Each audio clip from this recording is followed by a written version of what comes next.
Bonjour à tous. Aujourd'hui, nous allons nous intéresser à La Garçonne. Il s'agit d'un roman de Victor Marguerite paru en 1922.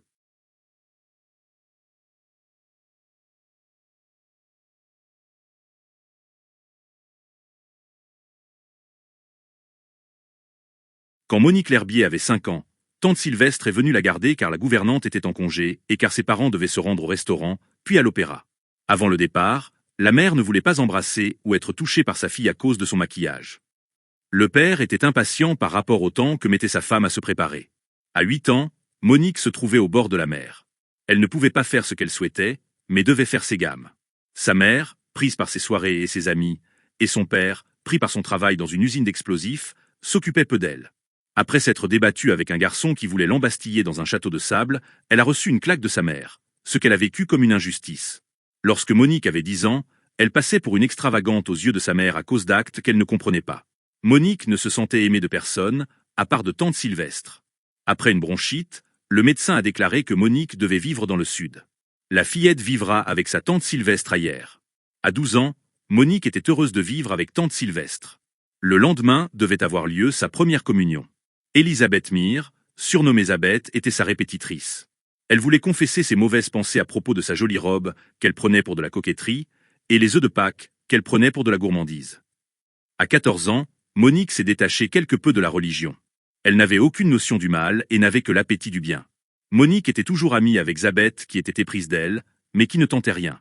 De son côté, Monique avait une amourette envers un professeur de dessin. Une nuit, lors d'une promenade, Monique a dévoilé involontairement ses seins. Zabeth a montré les siens. Elle a tenté une approche, mais Monique y a mis fin.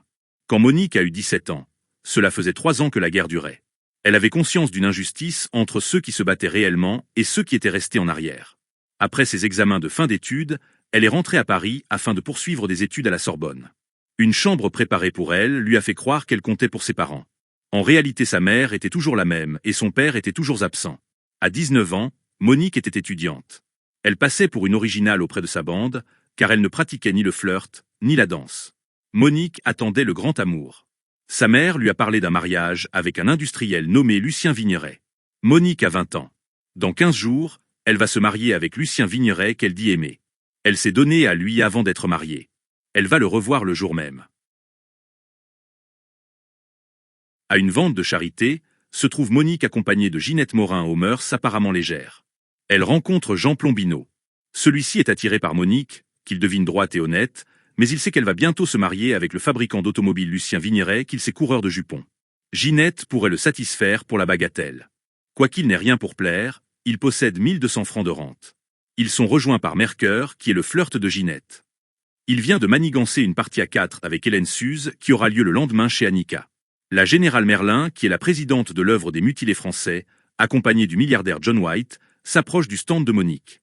L'attention est portée sur les fleurs artificielles qu'a fabriquées Monique. La générale fait passer Monique pour une collaboratrice dévouée, alors qu'il n'en est rien. John White fait 2 gros chèques pour Monique et la présidente. Lucien Vigneret rejoint Monique. Selon lui, le chèque de John White avait pour but de toucher le père de Monique. Il est évident que Monique aime Lucien, mais que l'inverse n'est pas vrai. Monique s'imagine que Lucien ne peut pas mentir, et donc pas la tromper. Lucien a caché une vérité à Monique. Il a une maîtresse qui s'appelle Cléo. De son côté, Monique n'attend que l'occasion de remettre le couvert.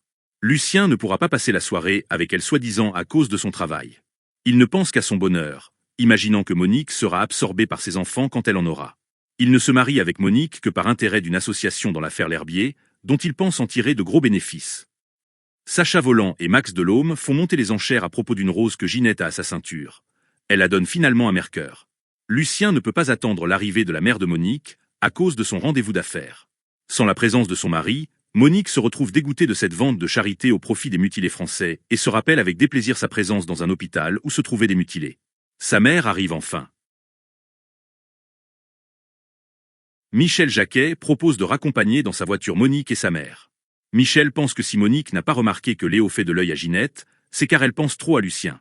Son fiancé le marquis d'Entraigues l'intéresse si peu que ça ne l'empêche pas de voir ce qu'il se passe. Tandis que Monique est dans ses songeries, sa mère ne peut pas vivre sans des préjugés. Lorsque Monique et sa mère reviennent à l'appartement, elle rencontre tante Sylvestre. Monique a reçu du courrier. Ce ne sont que des prospectus qui sont déjà au nom de Madame Vigneret. Tandis qu'elle se prépare pour la soirée, Monique parle avec sa tante. Monique a reçu une lettre anonyme dans laquelle une femme lui signale que Lucien ne l'aime pas, qu'il a une maîtresse qui s'appelle Cléo et qu'il a déjà abandonné une femme. Monique ne prend pas ces avertissements au sérieux. Lors du dîner, tante Sylvestre demande pourquoi on surnomme Madame Bardino-Ponette. Monique lui répond que c'est parce qu'elle est facile à monter, ce qui scandalise la mère et la tante. La mère voudrait que sa fille soit comme ses amies, comme Ginette ou Michel, qui sont pour elle de vraies jeunes filles, alors que Monique sait qu'il s'agit de dévergonder. Monique en sait plus que le voudraient sa mère et sa tante. D'après Monique, depuis la guerre, les jeunes filles sont devenues des garçonnes. L'imminent mariage permet à M. L'Herbier d'éviter la faillite, ce que sa fille ignore. En apprenant le don de John White, le père pense qu'il peut obtenir davantage de Vignerets en lui opposant John White, Rançon et Plombino. Lorsque Monique parle du contenu de la lettre anonyme, M. L'Herbier lui fait croire que Lucien n'a plus d'aventure et qu'en se mariant avec Monique, il ne réalisera pas une affaire.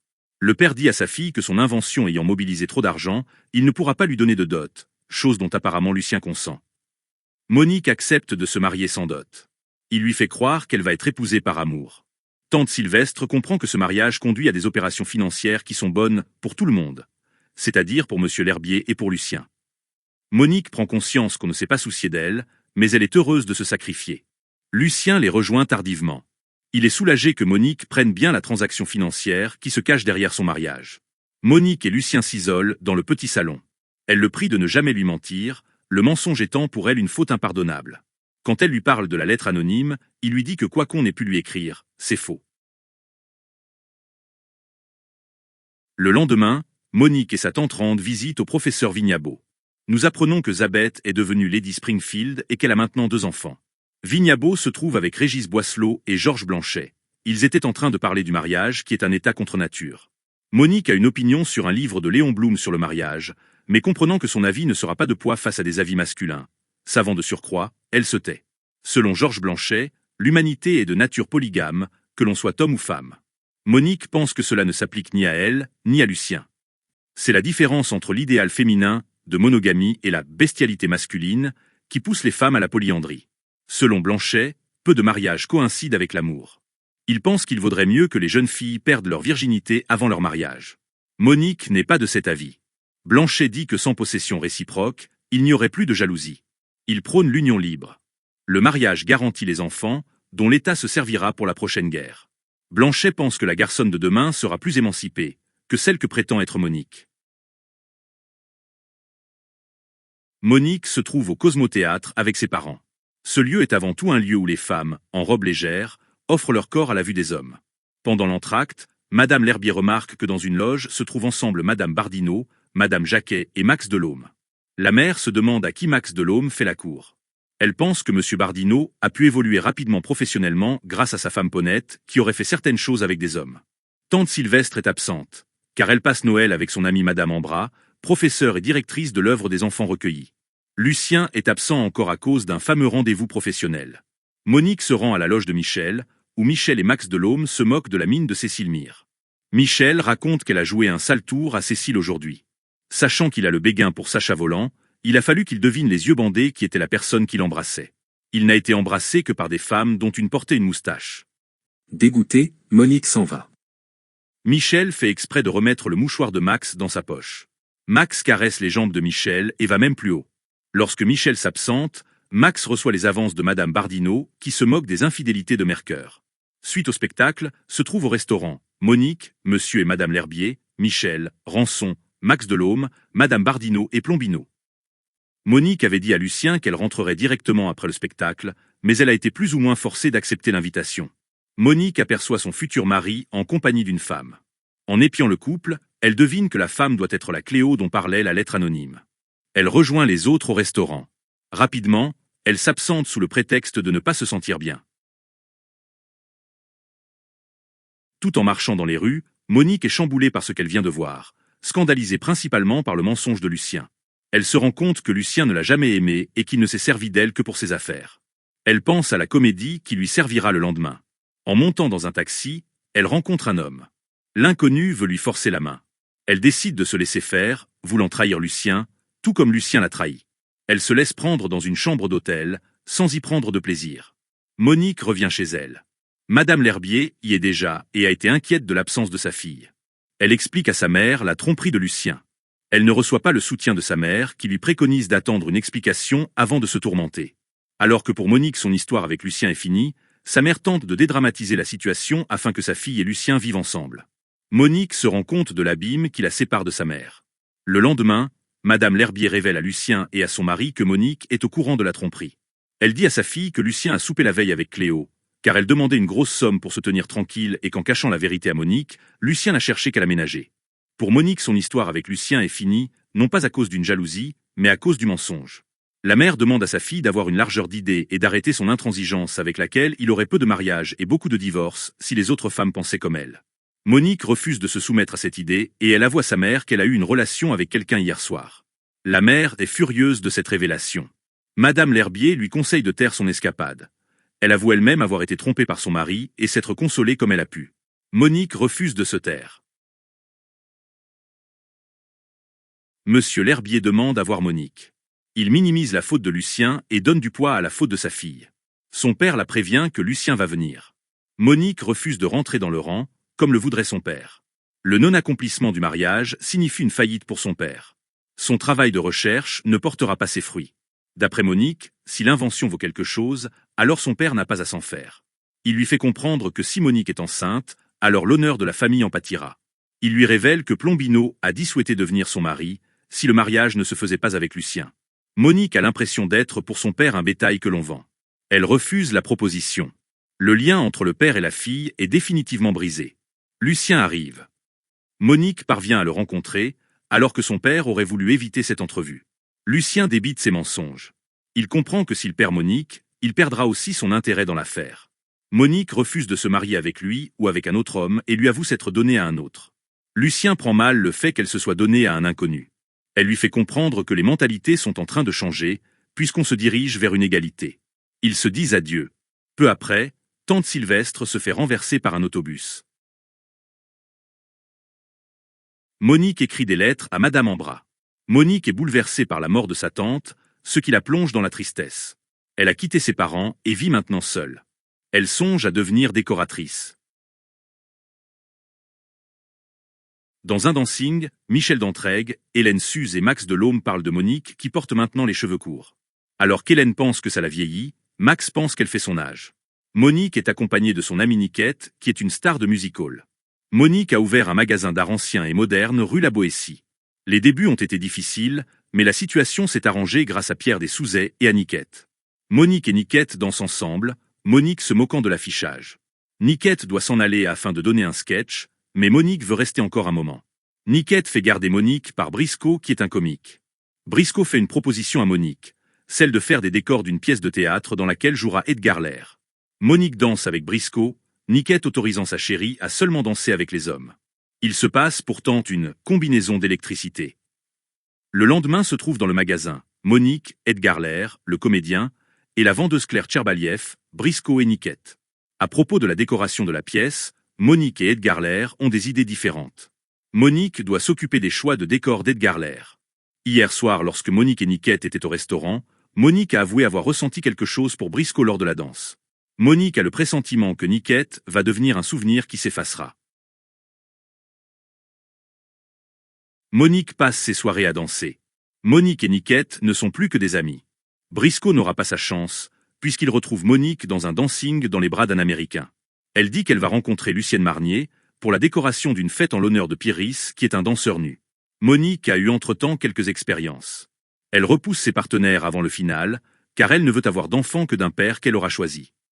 Elle est déçue de ces rencontres, les autres étant plus des objets qu'autre chose et le travail représentant sa vraie vie. Depuis qu'elle a fait la décoration de la pièce dans laquelle jouait Edgar Lair, elle est devenue une décoratrice en vogue. Lucienne Marnier souhaite avoir un autre rideau pour les danses de Pyrrhis qui vont avoir lieu le soir même. Monique choisit un tissu et envoie Claire et Monsieur Angibault l'apporter à Lucienne Marnier. Monique reçoit la visite de Plombino au magasin. Sous couvert d'une simple visite de courtoisie, Plombino veut en réalité l'avoir à n'importe quel prix. Grâce à l'aide de Vigneray, de Plombino, de Rançon et de White, la société du père est devenue une affaire internationale. Il lui indique que sa mère est malade et que ses parents voudraient qu'elle revienne chez eux lors d'un dîner. Monique ne refuse pas. Plombino voudrait que Monique remeuble son hôtel. Monique a l'impression d'être devenue l'égale des hommes, physiquement et moralement, mais elle ressent un manque qui est peut-être dû à la solitude ou à la stérilité. Elle se rend à la soirée de Lucienne Marnier. Pierre Rhys fait sa prestation. Quelques heures plus tard soupent ensemble Monique, Annika Gobroni, Pierre Rhys, Ginette Hutier, Hélène Suze, Michel Dantrègue, Max Delhomme, Pierre Dessouzet et Cécile Myrte entre autres. Monique veut que Pierre ne soit qu'une belle machine à plaisir. Elle pense pour la première fois à laisser son partenaire aller jusqu'au bout, car elle souhaite avoir un enfant. Monique compte sur Pierre Rhys pour accomplir le grand œuvre. Elle est maintenant sûre de sa supériorité sur les hommes, ce qui provoque le mécontentement de Pierre, qui n'est qu'un étalon pour elle. Le dernier sursaut de flamme se déroule lors de leurs vacances dans le sud de la France. Monique a malheureusement de nouveau ses règles. Les baisers de Pierre lui font connaître la volupté. Ses rapports avec Pierre l'amènent à l'extase. Elle a de nouveau ses règles. Au final, Pierre peut être remplacé par n'importe qui. Elle commence à se rendre compte des défauts de son partenaire. La veille de leur retour de vacances, il se dispute avec elle. Ils finissent par se séparer. Elle ne se rend pas encore compte que si elle ne tombe pas enceinte, c'est de sa faute. Elle collectionne les reproducteurs, dont un député, un ingénieur et un peintre, mais elle ne tombe toujours pas enceinte. Parallèlement, son magasin fonctionne si bien qu'il s'agrandit. Elle rompt avec ses amants après n'avoir pas eu ce qu'elle voulait. Sans enfant et ne voulant plus de lien avec sa famille, elle devient triste. Afin de soigner sa stérilité, elle se rend chez un docteur. Ce dernier dit que le problème de Monique consiste en un col virginal. Pour être guérie, il y a soit une dilatation progressive, soit une opération. Monique commence un traitement. Cependant, à un rendez-vous, le docteur a des gestes déplacés et Monique le met à la porte. Elle ne va pas voir d'autres docteurs et ne se fait pas opérer. Elle se met à détester les hommes, pensant qu'ils ne la voient que comme une chair à plaisir. Lors d'un dîner, Monique se trouve aux côtés de Plombino. Ce dernier est déçu que Monique n'ait pas voulu meubler son hôtel, action pour laquelle il aurait très bien payé. Toujours intéressé par elle, il lui fait des avances que Monique refuse. Plombino offre sa richesse. Mais pour Monique, il représente les gens cupides qui s'engraissent tandis que d'autres tombent ou restent dans leur misère. Il lui propose de la laisser libre, à condition qu'elle vienne vivre avec lui. Elle refuse. Monique sombre dans la tristesse. Elle s'éloigne de deux personnes qui lui portent quelque peu d'affection, c'est-à-dire Madame Ambra et le professeur Vignabo. La boutique est maintenant principalement dirigée par Claire, qui s'est occupée de la décoration de l'hôtel de Plombino. Monique se met à vivre comme les autres de bassesse, alors qu'elle vaut mieux que ça et que ce mode de vie ne lui convient pas. Elle mène de nouveau une vie de garçon, vit la nuit et dort le jour.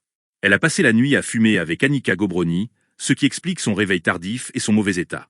Elle est redevenue amie avec Hélène Suze, Michel Dantrègue, Madame Hutier et Ponette. Madame Hutier lui téléphone. Elles vont se rencontrer ce soir entre le restaurant et une fumerie chez Annika où Monique doit emmener Abeth. Lorsque Claire lui rappelle un rendez-vous professionnel, Monique dit qu'elle n'ira pas et donne tout pouvoir à Claire. Elle se recouche. Elle ne se réveille qu'au soir. Zabeth Springfield la rejoint chez elle. Zabeth caresse les seins de son amie qui est à peine vêtue. Une nouvelle fois, Monique la rejette. Elle dîne ensuite dans un restaurant. Zabeth tente de convaincre Monique de l'existence d'un au-delà, mais c'est sans succès. Ginette vient les chercher au restaurant. Dans l'auto, elles rejoignent Michel et Max Delhomme. Car ils s'ennuient à l'Olympia, ils se rendent dans un bordel. Monique pousse Zabeth à accepter l'offre. Ils commandent deux filles de joie. Une flamande qui porte le nom d'Irma et une espagnole qui s'appelle Carmen. Irma, Carmen, Ginette, Michel et Max s'amusent ensemble, tandis que Monique et Zabeth ne sont que de simples spectatrices. Pourtant peu après, enflammée, Zabeth prend son plaisir avec Monique. Monique tombe dans la dépravation la plus complète. Quelques jours plus tard, au musée du Louvre, Monique rencontre Georges Blanchet. Ce dernier s'aperçoit de l'air changé de Monique. Bien qu'elle soit maintenant à égalité avec les hommes, Monique a perdu sa joie de vivre, elle est seule et sans but. Une fois rentrée chez elle, elle tente de travailler, mais elle n'y arrive pas. Elle n'a pas envie de retrouver ses amis et n'attend que le soir, le moment où elle pourra retrouver Annika et fumer.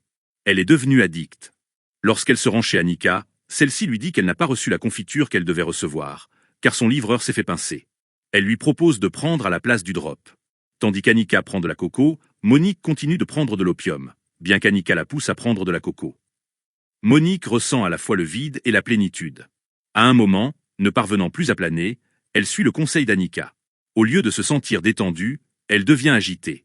Le lendemain, Monique parvient tout de même à se rendre au vaudeville. Elle s'aperçoit que M. Lair se dispute avec l'auteur Fernand Dussol. Alors que le fond est brique, Lair souhaite un fond noir. Monique se met à dégringoler. Par hasard, elle rencontre l'auteur Régis Boisselot. Tous deux ont beaucoup changé. Rien qu'à l'air de Monique, Boisselot devine qu'elle prend de l'opium et de la coco. Selon lui, Monique ne se tourne que vers ses petits chagrins et ne connaît pas le malheur. Il lui conseille de travailler, même si l'on n'a pas beaucoup de talent. Elle l'apprécie en le croyant honnête. Ensemble, ils ont une longue discussion. Ponette, Rançon et Plombino s'en vont fâchés d'avoir été lâchés par Monique. Au moment de se quitter, Monique invite Boisselot à venir un jour chez elle. Boisselot rend visite à Monique accompagné de Vignabo. Monique plaît à Boisselot. Ensemble, ils ont eu une courte période d'amitié durant laquelle Monique a confié son passé. Ils n'ont besoin que de quelques rencontres. Elle l'emmène dans sa garçonnière, qui représente sa fumerie. Il ne supporte pas de choses, que Monique fume et la pensée de ses anciens partenaires. Ils font pour la première fois l'amour ensemble. Monique reprend vie. Elle et Boisselot passent une quinzaine de jours à Roseuil. Durant ses vacances, ils sont tous les deux heureux. De retour à Paris, Boisselot ne voit aucun lieu satisfaisant dans lequel il pourrait se retrouver. Elle le ramène à sa garçonnière. Cette fois-ci, l'appartement est changé, car il a été redécoré par Claire, ce qui laisse une impression positive en Boisselot. Ils inaugurent le nouveau divan. Monique est heureuse. Bien qu'il ressente pour Monique un amour qu'il n'a jamais encore ressenti, sans encore se l'avouer, Boisselot est jaloux des précédentes aventures de Monique. Il aimerait qu'elle se laisse pousser les cheveux, remarque que Monique prend mal. Selon lui, le passé ne peut pas se détacher d'un individu et il dit haïr ce qu'a été Monique avant lui. Il est hanté par le passé de sa partenaire. La relation entre eux deux n'est déjà plus la même. Monique et Boisselot achètent à eux deux une voiture. Boisselot est humilié par le fait que ce soit Monique qui la conduise. Monique est incapable de voir quels sont les véritables sentiments de Boisselot et le pense amoureux d'elle. Ils ne peuvent pas vivre ensemble, à cause de la mère infirme de Boisselot qui a besoin de son fils. Alors que Monique lui rappelle que seul le présent compte, Boisselot reste obsédé par les anciennes conquêtes de Monique. La mère de Boisselot finit par mourir. Le couple emménage dans l'appartement de Boisselot. Monique reprend son travail. Cela lui donne une santé morale, ce qui ne plaît pas à Boisselot qui aurait voulu assujettir son âme. Elle commence à se rendre compte que Boisselot est despote envers elle. Les scènes se succèdent. Lors d'un gala, Pyrrhis refait son apparition. Boisselot prend très mal cette nouvelle. Ils s'en vont avant le lever du rideau et reviennent chez eux. Il lui reproche d'avoir été sincère avec lui en lui ayant avoué ses relations passées. Selon Monique, on ne peut pas vraiment s'aimer sans se connaître.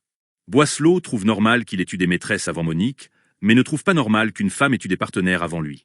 Il a bien plus de largesse envers les filles de joie, les veuves ou les divorcées, car celles-ci sont moins responsables puisqu'elles ont subi leur destinée. Monique lui en veut de ses idées rétrogrades et lui fait comprendre que les temps ont changé. Boisselot finit la dispute dans le lit. Elle se rend compte que Boisselot est happé par sa jalousie, mais elle est persuadée qu'il guérira à la longue. Elle change son mode de vie, afin d'essayer de rendre son compagnon moins jaloux. Toutefois, elle se rebelle, lorsqu'il l'empêche d'aller voir certaines personnes comme Vignabo ou Madame Ambras.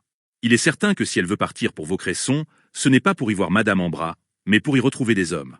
Il est persuadé qu'il se passe quelque chose entre Monique et Blanchet. Elle cesse de vouloir se plier aux volontés de son compagnon.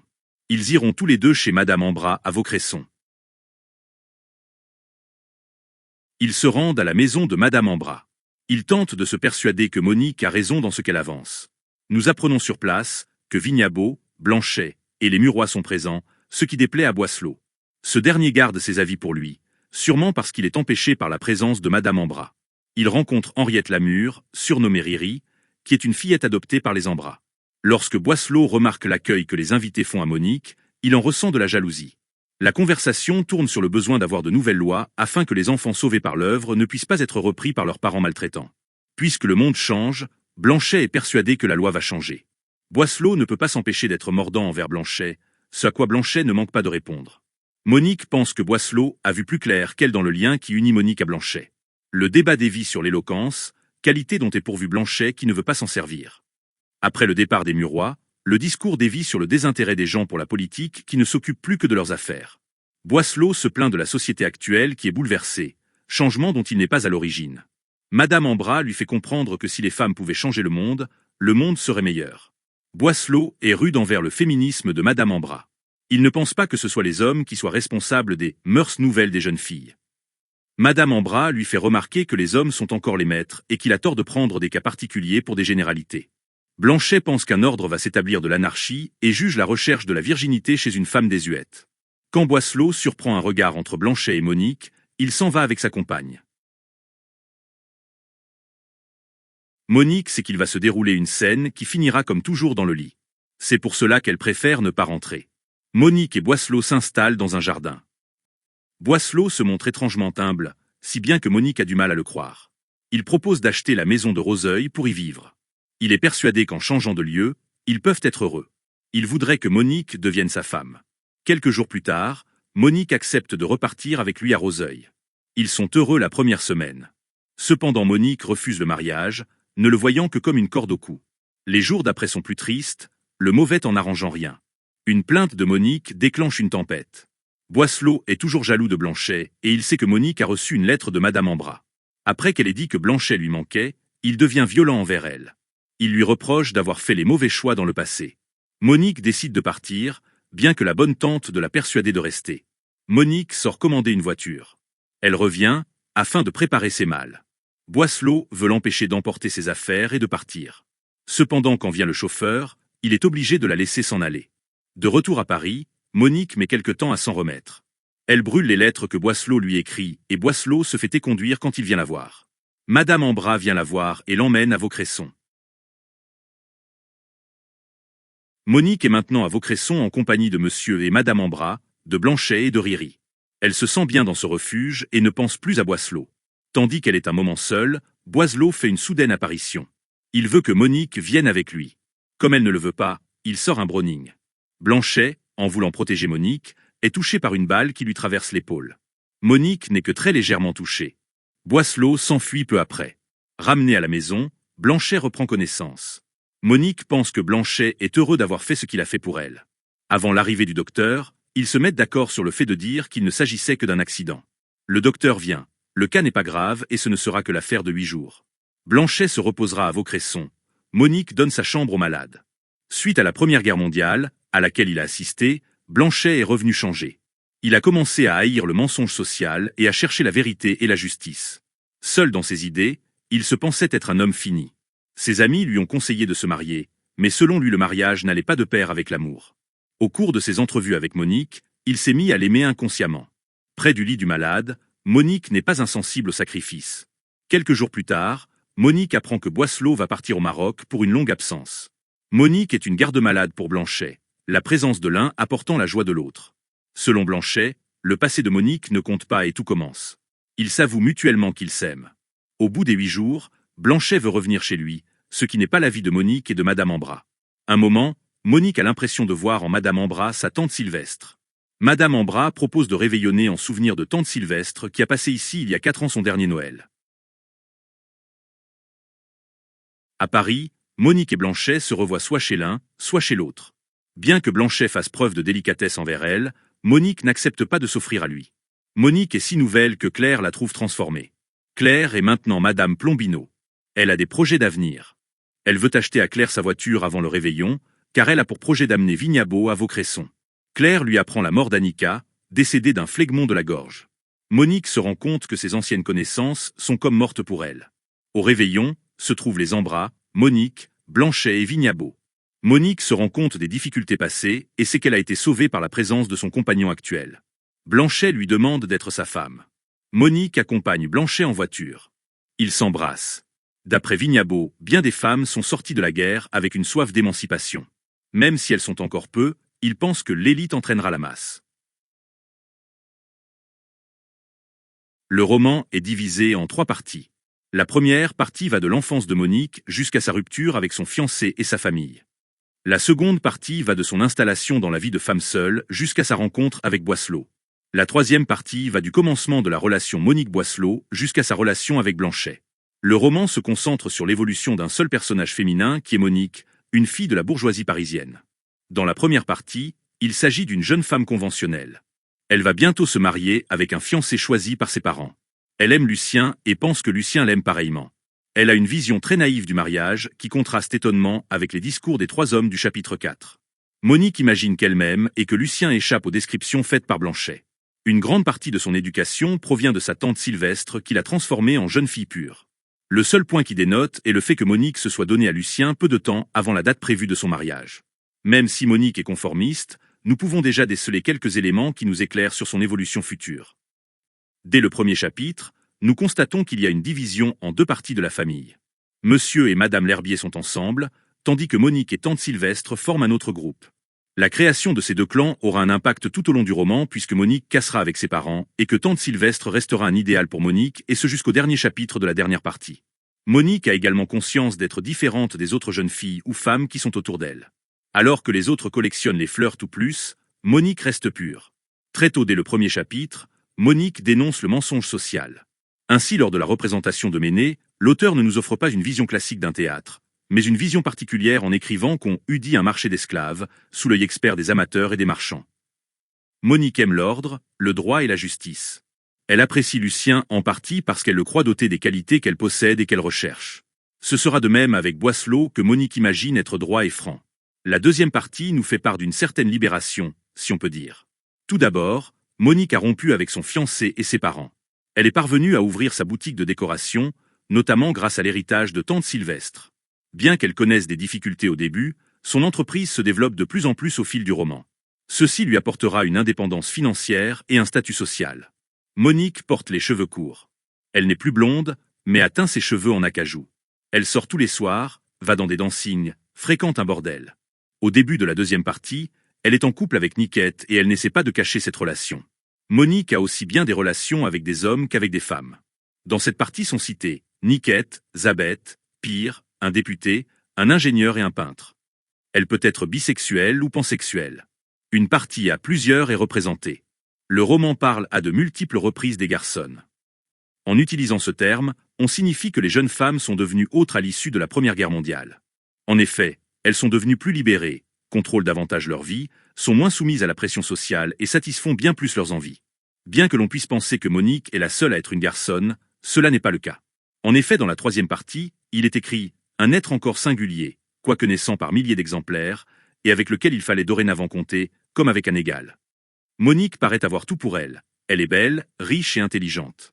Bien qu'elle ait réussi à obtenir tout ce qu'elle voulait, elle n'est pas heureuse. Cette sensation de vacuité et de neurasthénie est expliquée à plusieurs reprises dans le roman. Elle tente de combler ce vide par deux choses. La première consiste à avoir un enfant. Malheureusement pour elle, son corps est fait de telle façon qu'elle ne parvient pas à tomber enceinte. La maternité est vue comme un désir incontournable des femmes. Madame Ambras, qui n'a pas d'enfant à elle, s'occupe d'enfants abandonnés et finit par adopter une petite fille. La seconde chose est la drogue.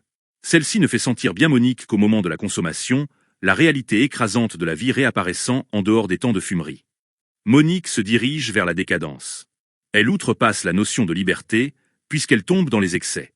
Au final, la liberté n'apporte pas le bonheur. Tout d'abord, Monique se retrouve seule, sans famille, sans enfants, sans mari, sans de véritables amis. De plus, la liberté rend Monique malheureuse. Bien que l'on pense que ce roman est révolutionnaire, il est en fait conservateur. Ceci apparaît particulièrement dans la dernière partie. Dans la troisième partie, Monique se plie à ce que l'on attend d'elle. Elle a tout d'abord une liaison avec Boisselot. Peut-être sans s'en rendre compte, Monique va commencer à se conformer. Elle quitte ses fumeries. Un excellent exemple est la transformation de sa garçonnière en un endroit respectable. Monique obéit en partie à Boisselot.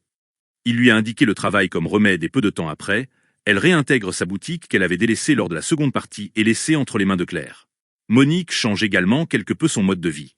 Elle ne se rend pas aussi souvent qu'elle le souhaite à Vaucresson. Elle a mis de la distance entre elle et Madame Ambras et Blanchet. Monique se laissera peu à peu détruire par Boisselot, alors qu'auparavant, elle avait eu la force de rejeter Lucien. Bien entendu, Monique n'a pas complètement lâché son ancienne idéologie. Cela se voit lorsqu'elle refuse de se laisser pousser les cheveux ou d'arrêter de se teindre. Cela se voit lorsqu'elle tient tête à Boisselot quand elle souhaite se rendre à Vaucresson. Monique conduit également la voiture, tandis que son compagnon n'est qu'un passager. La transformation est plus complète avec Blanchet. Monique redevient une femme classique. Après sa tentative d'évasion, elle redevient un modèle standard. Blanchet la demande en mariage, alors que Blanchet et Monique avaient dit beaucoup de mal du mariage auparavant. Monique et Blanchet forment un couple conventionnel. Le classicisme se retrouve lorsque Blanchet protège Monique de la balle qui pourrait la toucher. Alors que Monique se débrouillait seule auparavant, elle a maintenant besoin d'un homme pour la sauver. Lorsque Blanchet est malade, Monique s'occupe de lui comme une femme s'occuperait de son mari. La tenue d'infirmière, complètement inutile à la situation, est là pour davantage souligner que Monique rentre dans un modèle féminin. La boucle est bouclée. Il faut que tu saches cependant, dit Madame L'Herbier décidée à avoir le dernier mot, qu'avec tes façons de parler et d'agir au gré de tes seules inspirations, tu passes pour une toquée. Au fond, Tu es un garçon manqué. Regarde tes amis, Ginette ou Michel. Voilà de vraies jeunes filles. Michel surtout. Monique reposa son verre. Elle avait failli s'étrangler. Et profitant de ce que la femme de chambre sortait, leur mari n'en aura pas les traînes. Madame L'Herbier gloussa, scandalisée.